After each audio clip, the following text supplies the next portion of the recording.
आज आपण बनवणार आहोत चपातीचा चिवडा.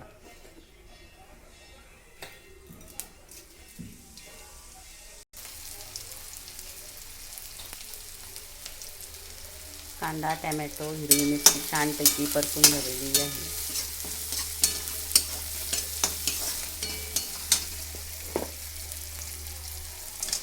चिवडा चांगली चपाती बारीक करून घ्या.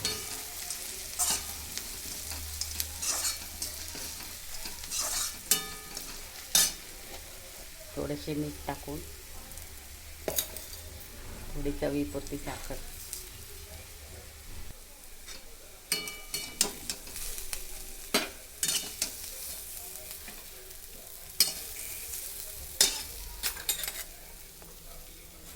छान असा चिवडा तयार झालेला आहे. नाश्त्यासाठी खूपच छान आहे.